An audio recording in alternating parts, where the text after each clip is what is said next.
Hello friends, welcome back to spot success. आज के इस लेक्चर में हम इम्पोर्टेंट एनवायरमेंटल एग्रीमेंट्स को कवर करेंगे, जैसे कि बेसल, रोटरडैम और स्टॉकहोम कन्वेंशन और मॉन्ट्रियल प्रोटोकॉल के रिलेटेड जो भी डेवलपमेंट हुए हैं उसको हम कवर करेंगे। चलिए लेक्चर स्टार्ट करते हैं। आज के इस लेक्चर में हम सीखेंगे फ्रेंड्स, हाइड्रोक्लोरोफ्लोरोकार्बन्स क्या है और CFC11 क्या है। ओजोन के बारे में डिटेल्स में कवर करेंगे। ओजोन डिप्लीशन क्या है, उसकी मैकेनिज्म को समझेंगे।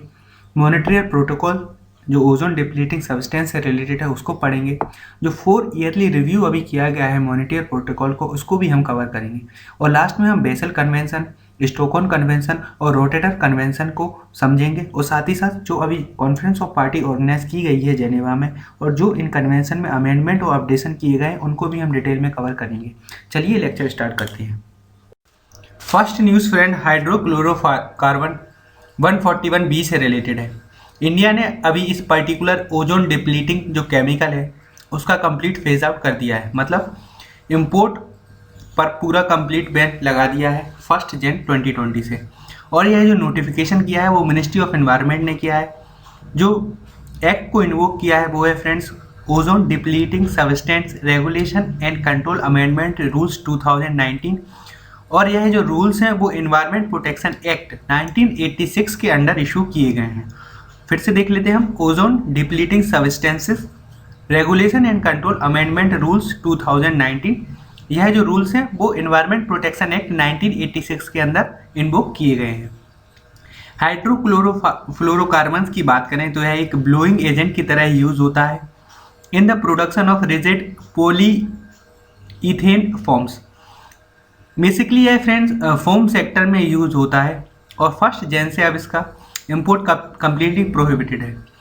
इंडिया की बात करें फ्रेंड्स तो यह इंडिया में कहीं प्रोड्यूस नहीं होता था और जितनी भी डोमेस्टिक रिक्वायरमेंट थी फोम सेक्टर में वो सिर्फ इंपोर्ट से ही पूरी की जाती थी। मॉन्ट्रियल प्रोटोकॉल में आर्टिकल 5 में डेवलपिंग कंट्रीज से रिलेटेड प्रोविजन है फ्रेंड। तो इंडिया ऐसी पहली डेवलपिंग कंट्री बन गई है जिसने हाइड्रोक्लोरोफ्लोरोकार्बन 141b का कंप्लीट फेज आउट किया है। अब हम फ्रेंड्स ओजोन की बात कर लेते हैं और ओजोन डिप्लीशन को कवर करते हैं। ओजोन की बात करें तो यह 3 ऑक्सीजन एटम से बना हुआ है जो कि नेचुरली अकर करता है अपर एटमॉस्फेयर में। जनरली यह स्ट्रेटोस्फेयर में होता है फ्रेंड्स। इसकी हाइट देखें तो 10 to 40 किलोमीटर होती है फ्रॉम द अर्थ सरफेस। यह सिग्निफिकेंट इसलिए फ्रेंड्स क्योंकि जो सन्स की यूवी रेज होती हैं यह उससे डायरेक्टली प्रोटेक्ट करता है अर्थ सरफेस को। ग्राउंड लेवल पर भी फ्रेंड्स ओजोन का अक्रेंस देखने को मिलता है बिकॉज ऑफ पॉल्यूशन। इसको बेड ओजोन भी बोला जाता है। और यह जो हाई कंसंट्रेशन होता है जो ग्राउंड लेवल पर ओजोन का, यह टॉक्सिक होता है पीपल और प्लांट्स के लिए। हमने एयर पॉल्यूशन के चैप्टर में ओजोन की जो ग्राउंड कंडीशन है उसके बारे में पढ़ा था और गवर्नमेंट क्या क्या स्टेप ले रही है वो भी हमने देखा था। आप इमेज में देख सकते हैं friends different layers of atmosphere और ओजोन का अक्रेंस भी देख सकते हैं 10 to 50 किलोमीटर से अगर करती है इन स्ट्रेटोस्फीयर।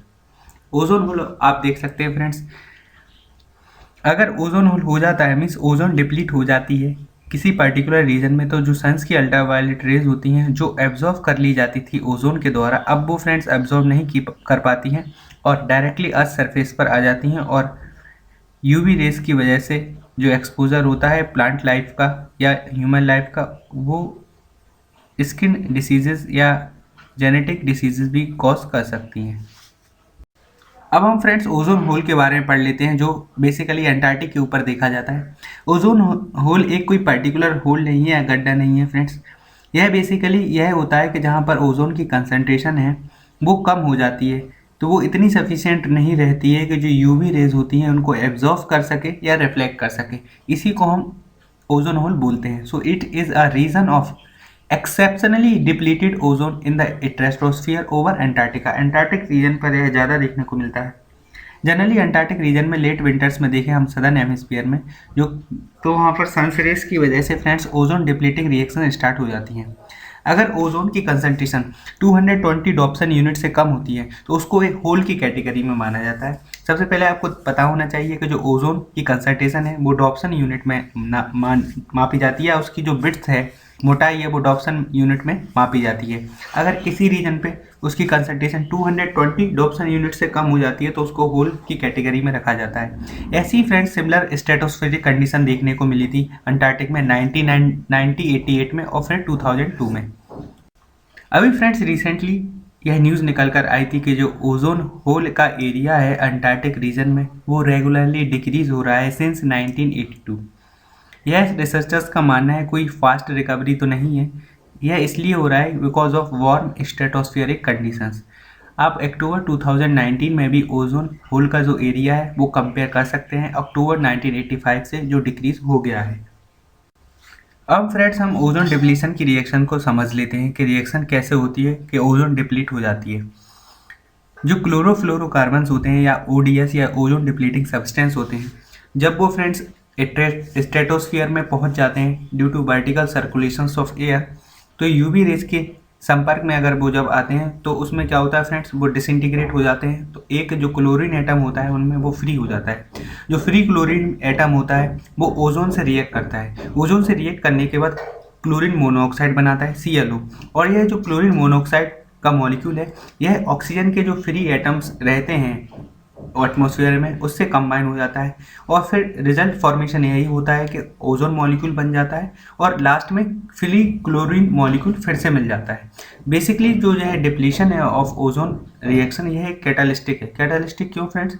क्योंकि जो एलिमेंट डिस्ट्रॉय कर रहा है ओजोन को वो फिर से बन जाता है at the end of the cycle. तो जो क्लोरीन है, जो क्लोरीन एटम होता है वे बेसिकली कैटालिस्ट की तरह ऐड करता है, मीन्स वो रिएक्शन में कंज्यूम नहीं होता है बट वो आखिरी में फिर से हमको वही मिल जाता है। इसलिए जो सिंगल क्लोरीन एटम होता है वो थाउजेंड्स ऑफ ओजोन मॉलिक्यूल्स को डिस्ट्रॉय कर देता है before going to reservoir, means before encountering any hydrogen atom और नाइट्रोजन एटम्स। इवेंचुअली वो उसमें HCl बन जाता है फ्रेंड्स, मीन्स रिजर्वायर में स्टोर हो जाता है। तो ओजोन डिप्लीटिंग सब जो रिएक्शन होती है वो फ्रेंड्स बेसिकली 3 फेजेज में देखी जा सकती है। आप इस डायग्राम में देखिए फ्रेंड्स, जो क्लोरोफ्लोरोकार्बन है सबसे पहले उस पर यूवी रेडिएशन पड़ी, उसके बाद जो क्लोरीन एटम है वो फ्री हुआ, फिर फ्रेंड्स जो क्लोरीन एटम है वो कंबाइन करता है ओजोन मॉलिक्यूल से। ओजोन मॉलिक्यूल से कंबाइन करने के बाद वो क्लोरीन मोनोऑक्साइड बनाता है। आफ्टर दैट जो क्लोरीन मोनोऑक्साइड होता है वो नेसेंट ऑक्सीजन के मॉलिक्यूल से ऐड करके रिएक्ट करके क्लोरीन अलग बन जाता है फ्रेंड्स और ऑक्सीजन अलग निकल जाता है। तो लास्ट में जो क्लोरीन एटम होता है वो फिर से अटैक कर देता है ओजोन लेयर को, ओजोन मॉलिक्यूल्स को। इसी वजह से friend thousand of ozone molecule destroy हो जाते हैं। इसी को बेसिकली हम ओजोन रिएक्शन मानते हैं। अभी हमने देखा फ्रेंड्स ओजोन डिप्लीशन रिएक्शन को, ठीक है। अगर स्ट्रेटोस्फीयर में ओजोन प्रेजेंट होती है तो बेसिकली वो पूरे एटमॉस्फेयर में डिस्पर्स्ड होती है ऑल ओवर द ग्लोब, लेकिन हमको एंटार्क्टिक के ऊपर ही क्यों लार्ज होल देखने को मिलता है वो हम समझ लेते हैं। ओजोन होल एंटार्क्टिक रीजन पे इसलिए अकर करता है because of unusual atmospheric condition. जो पोलर वोर्टेक्स फ्रेंड्स फॉर्म्ड होता है ड्यूरिंग सदर्न विंटर्स, उसके अंदर फ्रेंड्स एक एयर आइसोलेट हो जाती है और एयर का जो टेम्परेचर है वो इतना गिर जाता है, इतनी कोल्ड हो जाती है कि पोलर स्ट्रेटोस्फेरिक क्लाउड्स बन जाते हैं। जी हाँ, पोलर स्ट्रेटोस्फेरिक क्लाउड्स बन जाते हैं। और यही जो पोलर स्ट्रेटोस्फेरिक क्लाउड होते हैं यह बेसिकली बेस प्रोवाइड करते हैं रिएक्शन को अकर करने में। जो हमने रिएक्शन अभी देखी, रिएक्शन अकर होती है। हमने अभी यह भी देखा था कि विंटर के टाइम पे सदर्न हेमिस्फीयर में सन की रेज पहुंचती हैं, जिसकी वजह से ओजोन डिप्लीटिंग रिएक्शन शुरू हो जाती है। तो पोलर स्ट्रेटोस्फेरिक क्लाउड ही फ्रेंड्स एक बेस प्रोवाइड कराते हैं इस रिएक्शन को अकर करने में, जिसकी वजह से एक फ्री रेडिकल ऑफ क्लोरीन निकलता है और थाउजेंड्स ऑफ ओजोन मॉलिक्यूल को डिस्ट्रॉय कर देता है। इसलिए हमें एंटार्क्टिक रीजन पर सबसे ज़्यादा ओजोन होल देखने को मिला है, मीन्स 220 डॉप्सन यूनिट से कम कंसंट्रेशन इसलिए हो जाती है एंटार्क्टिक होल में। अब हम फ्रेंड्स ओजोन डिप्लीशन को समझने के बाद मॉनिट्रियल प्रोटोकॉल को देख लेते हैं। यह एक ऐसा प्रोटोकॉल होता है जो ऐसे सब्सटेंस के लिए बनाया गया है जो बेसिकली डिप्लीट करते हैं ओजोन लेयर को। तो Montreal protocol is an landmark multilateral environment agreement that regulates the production and consumption of nearly 100 man made chemicals refer to as ozone depleting substance. जो ओडीएस या ओजोन डिप्लीटिंग सब्सटेंस होते हैं उनका friend जो production consumption है उनको reduce करने के लिए यह प्रोटोकॉल को अडॉप्ट किया गया था 1987 में। और यह एक ऐसी ओनली यूएन ट्रीटी है जिसको ओवरऑल रेटिफिकेशन मिला है by all 197 United Nation member state. इस ट्रीटी के अंदर फ्रेंड्स प्रोटोकॉल के अंदर सभी पार्टीज को स्पेसिफिक रिस्पॉन्सिबिलिटीज दी गई हैं कि वो ओजोन डिप्लीटिंग सब्सटेंस को टाइम बाउंड पीरियड में फेज आउट करें by controlling the trade, annual reporting of data, national licensing system to control ODS import and export. Friend, developed और डेवलपिंग कंट्रीज को रिस्पॉन्सिबिलिटीज दी गई हैं, बट यह responsibilities differentiated है। इसका मतलब डेवलप्ड कंट्रीज को ज़्यादा रिस्पॉन्सिबिलिटी है to phase out the ODS substances. जो उनकी टाइम बाउंड मैनर है फ्रेंड्स वो ज़्यादा स्ट्रिंजेंट है। जो है पार्टीज हैं फ्रेंड्स वो असिस्ट की जाती हैं ओजोन सेक्रेटेरिएट से, और ozone secretariat United Nation environment programme के हेडक्वार्टर्स पर ही लोकेटेड है, जो कि नैरोबी केन्या में है। 2016 में फ्रेंड्स मॉनिट्रियल प्रोटोकॉल में एक अमेंडमेंट किया गया था जिसको किगाली एग्रीमेंट के नाम से जाना जाता है। किगाली एग्रीमेंट बेसिकली बाइंडिंग है फ्रेंड्स कंट्रीज को फ्रॉम 2019, और यह एम करता है कि जो हाइड्रोफ्लोरोकार्बन्स हैं, जो एक पोटेंशियल ग्रीन हाउस गैस है, उसको फेज आउट कर देना चाहिए बाय 2040 मीन्स 2040 या 50 के बीच में उसको फेज आउट कर देना चाहिए। इंडिया के लिए फ्रेंड्स किगाली एग्रीमेंट के अंदर कुछ टारगेट दिए गए हैं, जैसे कि इंडिया को फेस करना है हाइड्रोफ्लोरोकार्बन्स को बाय 85% बाय 2047। जो बेस लाइन है वो है 2024 और 26 मीन्स 2024-26 के लेवल के हिसाब से 85% तक फेज आउट करना पड़ेगा हाइड्रोफ्लोरोकार्बन्स को बाय 2047। ओजोन से रिलेटेड एक और कन्वेंशन है फ्रेंड्स जिसको वियना कन्वेंशन नाम से जाना जाता है। Montreal protocol basically ozone depleting substance से प्रोटोकॉल रिलेटेड है, और कन्वेंशन यह प्रोटेक्शन ऑफ ओजोन से रिलेटेड है जिसको 1985 में लॉन्च किया गया था। यह एक फ्रेमवर्क प्रोवाइड करता है for international effort to protect the ozone layer. अभी हमने फ्रेंड्स मॉनिट्रियल प्रोटोकॉल को समझा। अब 4 ईयरली रिव्यू कंडक्ट किया गया है मॉनिट्रियल प्रोटोकॉल का by United Nation environment programme and world meteorological organisation. तो हम इस 4 ईयरली रिव्यू की जो मेजर फाइंडिंग्स हैं उसको देख लेते हैं। फर्स्ट फ्रेंड्स यह है कि जो ओजोन डिप्लीटिंग सब्सटेंसेस हैं उनकी कंसंट्रेशन रेगुलरली डिक्रीज देखने को मिल रही है इन एटमॉस्फेयर। सेकंड फ्रेंड्स यह है जो एटमॉस्फेरिक ओजोन है वो रिकवर कर रही है at a rate of 1 to 3% every पर डिकेड सिंस 2000। मीन्स जो ओजोन पार्ट्स हैं स्ट्रेटोस्फेयर में वो रिकवर कर रहे हैं, जो कि एक फ्रेंड्स रिवर्स ट्रेंड है जो पहले देखने को मिल रहा था। एंटार्क्टिक ओजोन होल की अगर बात करें फ्रेंड्स तो वो भी रिकवर कर रहा है तेज़ गति से, और ऐसा माना जा रहा है कि 2060 तक 1980s में जो लेवल था ओजोन कंसंट्रेशन का एंटार्क्टिक रीजन में वैसा ही हो जाएगा। और ऐसा प्रोजेक्ट किया गया है इस 4 ईयरली रिव्यू में कि जो नॉर्दर्न हेमिस्फीयर और मिड लैटिट्यूड ओजोन है फ्रेंड्स वह कम्प्लीटली हील हो जाएगी बाय 2030, और सदर्न हेमिस्फीयर में यह इवेंट 2050 तक देखने को मिलेगा, और पोलर रीजन में यह 2060 को तक देखने को मिलेगा। तो यह टाइमलाइन आपको याद रखना है। नॉर्दर्न हेमिस्फीयर और मिड लैटिट्यूड जो ओजोन है वो 2030 तक हील हो जानी है। सदर्न हेमिस्फीयर में यह हमको 2050 तक देखने को मिलेगा, और एंटार्क्टिक रीजन में यह हमको 2060 तक देखने को मिलेगा, जो कि पोलर रीजन है।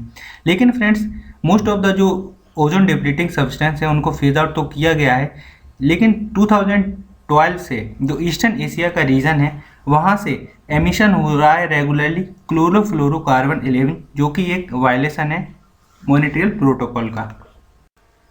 ट्राइक्लोरोफ्लोरोमीथेन के बारे में हम बात कर लेते हैं, जिसको CFC11 भी बोला जाता है, और इसको फ्रेंड्स फेरोन 11 या R11 के नाम से भी जाना जाता है, तो आपको कंफ्यूज नहीं होना है। यह एक स्वीट स्मेलिंग लिक्विड है, यह कलरलेस है और बॉयल होता है रूम टेम्परेचर पर। यह एक पोटेंशियल ओजोन डिप्लीटिंग सब्सटेंसेस है। मॉनिट्रियल प्रोटोकॉल 1987 में जब अडॉप्ट किया गया तो फ्रेंड्स इसके प्रोडक्शन पर बैन लगा दिया गया था। उससे पहले यह वाइडली यूज़ किया जाता था एज अ रेफ्रिजरेंट। इम्पैक्ट क्या हुआ फ्रेंड्स इसके जो बैन लगाया मॉनिट्रियल प्रोटोकॉल में, वर्ल्ड मेट्रोलॉजिकल ऑर्गेनाइजेशन के हिसाब से हमने देखा है कि ओजोन होल में फ्रेंड्स रिकवरी देखने को मिल रही है। जो सेकंड लार्जेस्ट फैक्टर है ओजोन होल की रिकवरी में फ्रेंड्स वो ट्राइक्लोरोफ्लोरोमीथेन की ही वजह से है, क्योंकि एटमॉस्फेयर में इसकी कंसंट्रेशन रेगुलरली डिक्रीज हो रही है। यह सेकंड लार्जेस्ट कंट्रीब्यूटर है सिंस 1990 से। अगर हम देखें जो भी डिक्रीमेंट देखने को मिला है हमको ओजोन होल के एरिया में। न्यूज़ यही निकल कर आई थी फ्रेंड्स अभी, जो वैन डाइक्लोरोफ्लोरोकार्बन का production under Montreal protocol eastern Asia particularly China में 2011-12 से लेकर 2014-17 में ज़्यादा एमिशन देखने को मिला है। आप 2008-12 की इमेज देख सकते हैं और राइट साइड में आप कंसंट्रेशन देख सकते हैं फ्रेंड्स। क्लोरोफ्लोरोकार्बन का जो बैंड है CFC11 उसकी एमिशन ज़्यादा बढ़ गई है पर्टिकुलरली चाइना। हमने देखा कि इंडिया ने अभी हाइड्रोक्लोरोफ्लोरोकार्बन 141B को कम्प्लीटली फेज आउट कर दिया है और इम्पोर्ट पर बैन लगा दिया है फ्रॉम 1 Jan 2020। अब हम हाइड्रोजन क्लोरोफ्लोरोकार्बन के बारे में पढ़ लेते हैं। आप नाम से ही समझ सकते हैं फ्रेंड्स, इसमें हाइड्रोजन होता है, क्लोरीन होता है, फ्लोरीन होता है और कार्बन होता है। यह बेसिकली लेस स्टेबल होता है when compare to chlorofluorocarbon. Less stable होने की वजह से इसकी जो एटमॉस्फेयर में एग्जिस्टेंस है वो कम होता है, जिसकी वजह से जो rate of delivery of chlorine atom in the atmosphere वो कम होती है एज कम्पेयर टू क्लोरोफ्लोरोकार्बन। यह फ्रेंड्स एक पोटेंशियल ओजोन डिप्लीटिंग सब्सटेंस है और एक वोलेटाइल ऑर्गेनिक कंपाउंड भी है।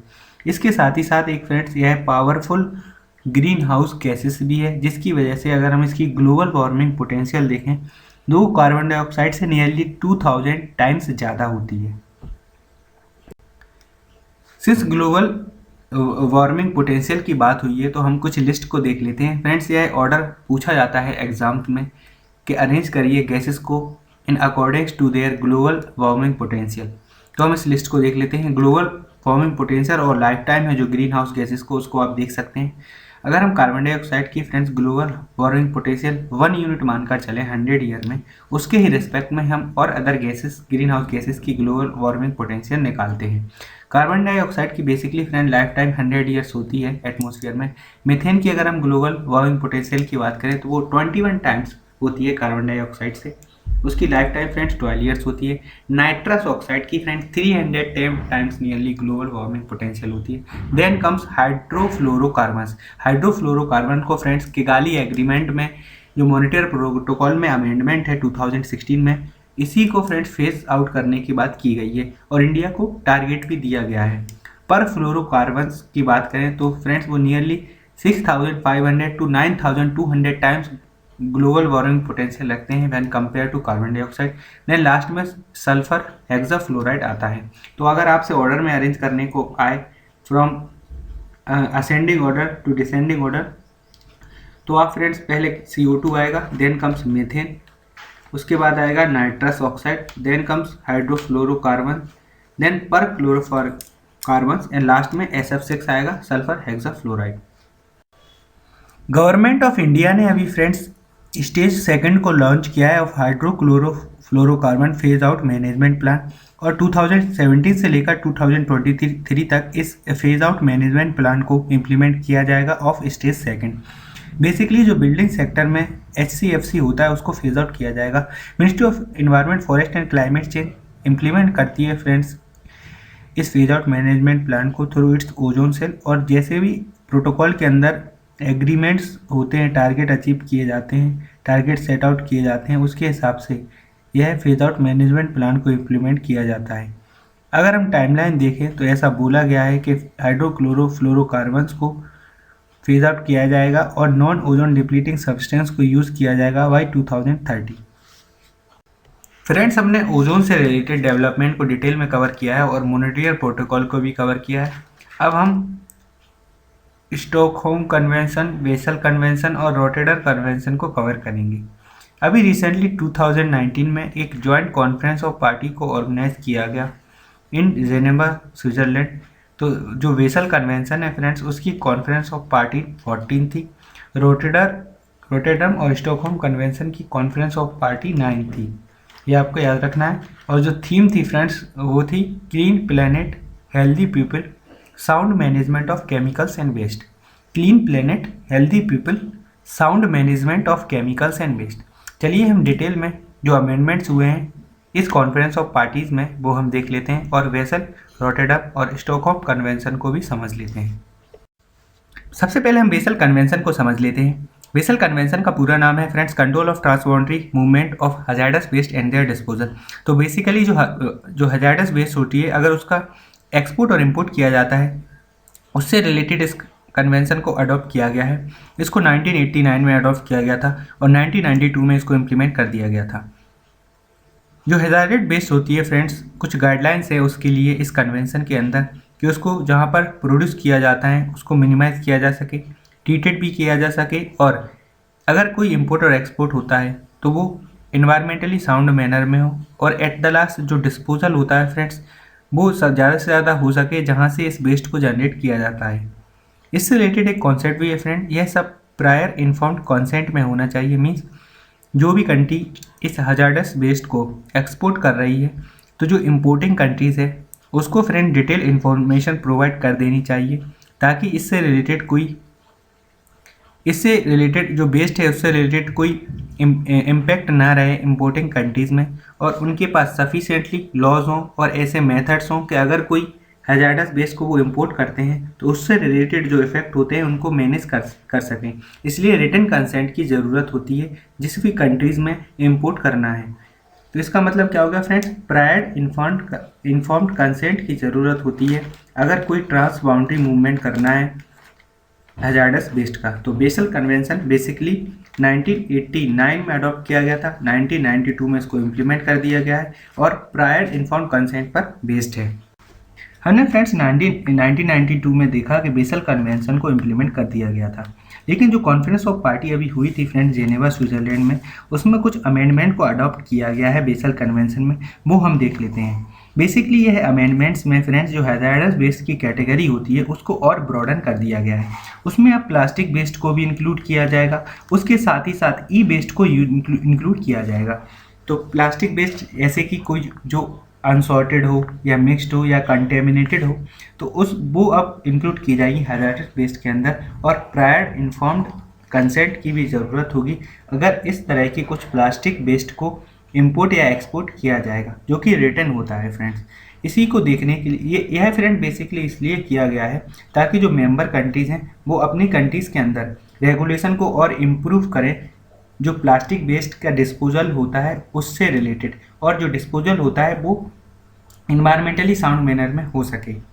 इसी को देखने के लिए एक पार्टनरशिप को भी बनाया जा रहा है, पार्टनरशिप ऑन प्लास्टिक वेस्ट, और उसका काम यही होगा फ्रेंड्स डाटाबेस या इन्फॉर्मेशन को कलेक्ट करना, कंट्रीज़ की जो लॉज हैं regarding to the disposal of plastic waste या जो एक्शन लिए जा रहे हैं for generating public awareness for disposal of plastic waste, तो उससे रिलेटेड इस डाटाबेस को तैयार किया जाएगा और उसके हिसाब से कुछ एक्टिविटीज़ को डिफाइन किया जाएगा।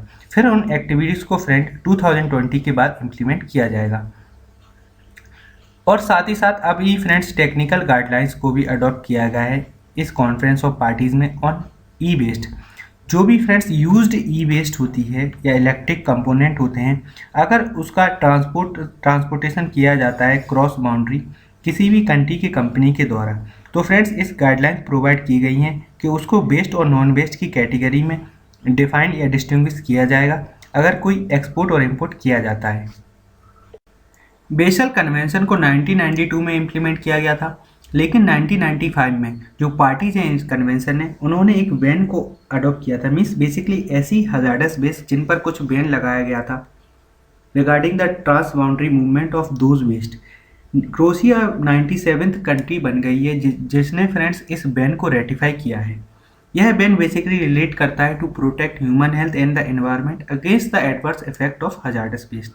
अब इस बैन को फ्रेंड्स अमेंड कर दिया गया है, तो इसको बेसल बैन अमेंडमेंट के नाम से जाना जाता है। अब इसमें all category of hazardous waste को इंक्लूड किया गया है, मतलब Basel ban amendment prohibits all export of hazardous waste including electronic waste and obsolete ship. और यह जो हजार्डस वेस्ट है इसके एक्सपोर्ट पर बैन लगाया गया है from 29 OECD countries to non OECD countries. अब एक न्यू आर्टिकल को इंट्रोड्यूस किया जाएगा बेसल कन्वेंशन के अंदर और 97 कंट्रीज़ में इसको इम्प्लीमेंट कर दिया जाएगा। लेकिन कुछ कंट्रीज़ हैं फ्रेंड्स जिन्होंने इस बैन को रेटिफाई नहीं किया है, बैन अमेंडमेंट को, जैसे कि US, Canada, Japan, Russia, Australia, New Zealand, South Korea, Brazil and Mexico. India ने भी फ्रेंड्स इस बैन को रेटिफाई नहीं किया है। तो बेसल बैन अमेंडमेंट आपको याद रखना है 1995 में इंक्लूड किए गए थे।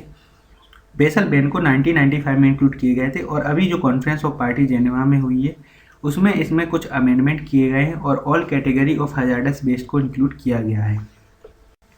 जो बेसल कन्वेंशन है फ्रेंड्स वो हजार्डस वेस्ट के इंटरनेशनल ट्रेड से रिलेट करता है, और जो रोटेटर कन्वेंशन है वो हजार्डस केमिकल एंड पेस्टिसाइड का जो इंटरनेशनल ट्रेड होता है उससे रिलेट करता है। इसमें भी प्रायर इन्फॉर्म्ड कंसेंट प्रोसीजर को इंक्लूड किया गया है। यह फ्रेंड्स एक लीगली बाइंडिंग कन्वेंशन है, और basal convention legally binding convention नहीं है। इसको सितंबर 1998 में अडॉप्ट किया गया था और 2004 में इसको इम्प्लीमेंट कर दिया गया था। जो प्रायर इन्फॉर्म्ड कंसेंट प्रोसीजर है इस कन्वेंशन के अंदर, उसको फ्रेंड्स पार्टीज़ ने 1989 में अडॉप्ट किया था। Basically United Nation environment programme और फूड एंड एग्रीकल्चर ऑर्गेनाइजेशन जो इस कन्वेंशन को जॉइंटली एडमिनिस्टर करती हैं, उन्होंने जो प्रायर इन्फॉर्म्ड कंसेंट है उसके प्रोसीजर को अडॉप्ट किया था, और उसी के हिसाब से लीगली बाइंडिंग मैकेनिज्म को बनाया जाता है इस कन्वेंशन के अंदर।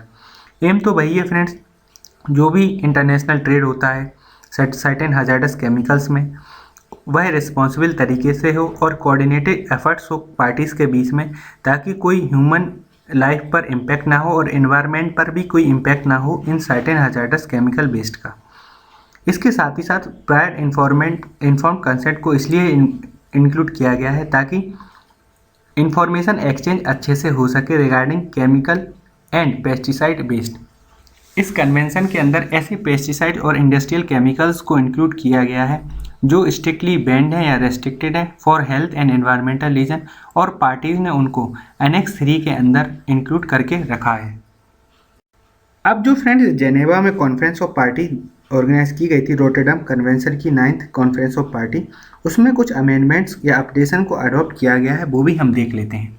बेसिकली एक कंप्लायंस मैकेनिज्म को एस्टेब्लिश किया जा रहा है, मतलब जो गैप्स हैं इस कन्वेंशन के इम्प्लीमेंटेशन में उनको आइडेंटिफाई किया जाएगा, एसेस किया जाएगा और उनको एड्रेस भी किया जाएगा, ताकि गवर्नमेंट्स के पास सफिशिएंट इन्फॉर्मेशन हो। अगर वो केमिकल और हजार्डस पेस्टिसाइड्स को इंपोर्ट करते हैं अपनी कंट्री में, तो उनके पास सफिशिएंट इन्फॉर्मेशन होनी चाहिए उस केमिकल से रिलेटेड, ताकि कुछ इंपॉर्टेंट डिसीजन वो अपनी कंट्री में ले सकें और जो इन्वायरमेंटल इम्पैक्ट है उसको कम से कम किया जा सके।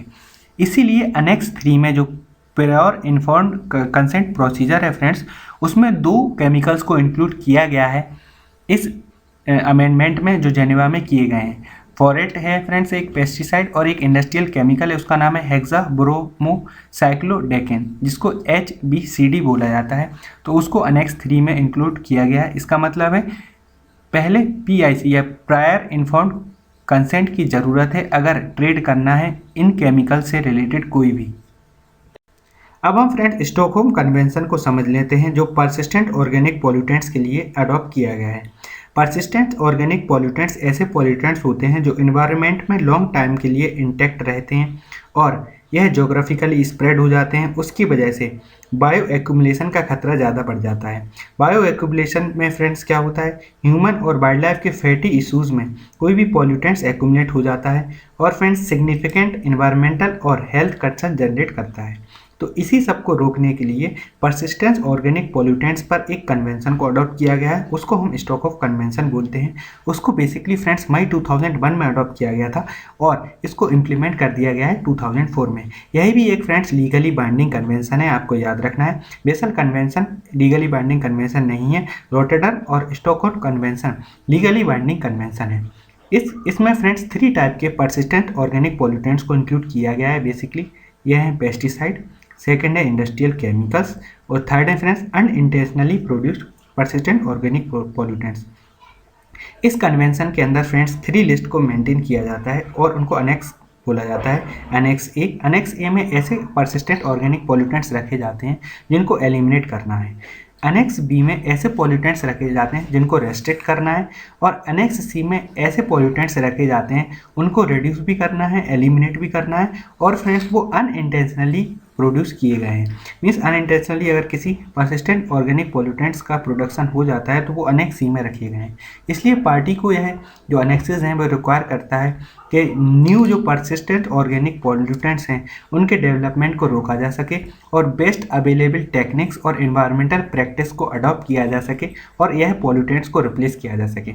बेसिकली फ्रेंड्स 12 सब्सटेंस को इसमें इंक्लूड किया गया है, उनको डर्टी डजन के नाम से जाना जाता है, लेकिन अब इस लिस्ट को अपडेट करके 30 केमिकल्स को लिस्ट कर दिया गया है। तो यही भी आपसे पूछा जा सकता है कि डर्टी डजन वर्ड किस कन्वेंशन से रिलेटेड है फ्रेंड्स, तो वो स्टॉकहोम कन्वेंशन से रिलेटेड है। अब हम फ्रेंड्स जो कॉन्फ्रेंस ऑफ पार्टी 9 को ऑर्गेनाइज किया गया था जेनेवा में, तो स्टॉकहोम कन्वेंशन में क्या अमेंडमेंट किए गए हैं वो हम देख लेते हैं। बेसिकली इस कन्वेंशन के अंदर 3 एनेक्सेस हैं। एनेक्स 1 में ऐसे पॉल्यूटेंट्स हैं फ्रेंड्स जिनको एलिमिनेट करना है, एनेक्स बी में ऐसे पॉल्यूटेंट हैं जिनको रेस्ट्रिक्ट करना है, और एनेक्स सी में ऐसे पॉल्यूटेंट्स हैं जो अनइंटेंशनली प्रोड्यूस हो जाते हैं तो उनको रेस्ट्रिक्ट भी करना है और एलिमिनेट भी करना है। जो जेनेवा में 2019 में जो कॉन्फ्रेंस हुई थी फ्रेंड्स, उसमें एनेक्स ए में 2 और नए पॉल्यूटेंट्स को ऐड किया गया है, तो वो हम देख लेते हैं। पहला है डाइकोफोल और सेकंड है फ्रेंड्स परफ्लोरोऑक्टेनोइक एसिड।